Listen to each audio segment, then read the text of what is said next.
All right. Successful Indie Author, 5-Minute Focus, episode 163, Keeping Suspense in Your Narrative.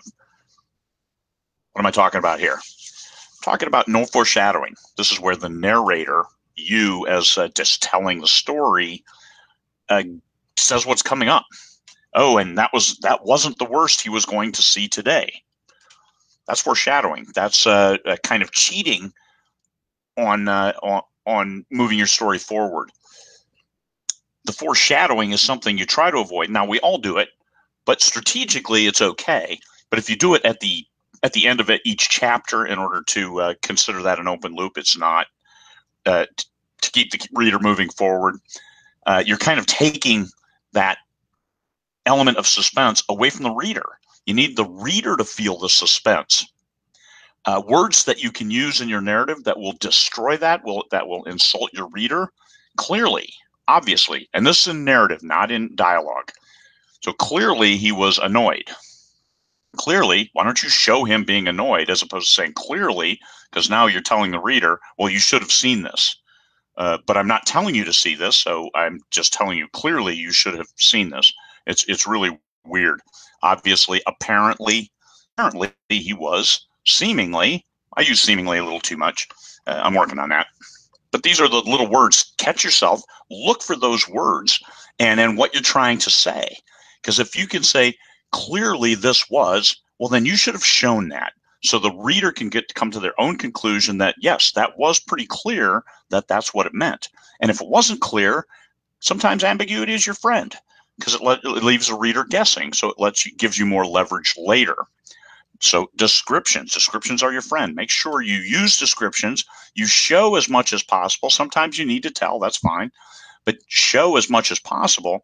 And then don't demean yourself by saying, well, obviously it was this. What if the reader didn't catch that? You've just insulted them. Don't insult your readers. Don't chase them away. They're good. Readers are good. Treat them that way. Character thoughts and utterances. This is something where you can show the characters will have that conversation, but don't use dialogue as an info dump where the character says, oh my God, did you see this? Blockbuster, it failed and all these. And wait, what the hell? What are you doing? This is an info dump. Avoid info dumps. What's important? What will move the story forward? That's what you're looking at. That's the skeleton of your story. So keep those going forward. Character thoughts and utterances. I use something called the lantern, where if something just doesn't make sense, I'll just have a character say, well, wow, that doesn't make sense. I wonder how that happened, and then move on. And then you just leave it unanswered, and it's okay because everybody notices, hey, that's weird that happened that way. And then you move on if you can't figure it out or come up with a reasonable reason on why that one thing happened.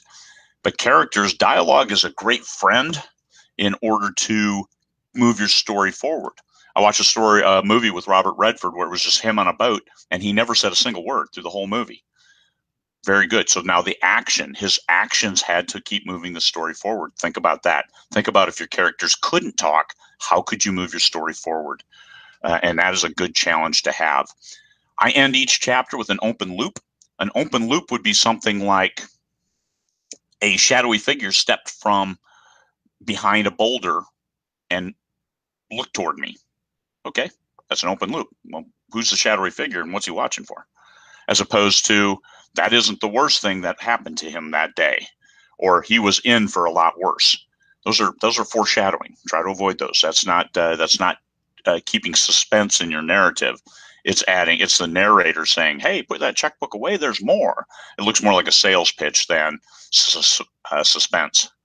So that's it. Few words on suspense, nothing too in depth, but words to avoid: clearly, obviously, apparently, seemingly, some of those things, because you're kind of stealing that feeling from the reader.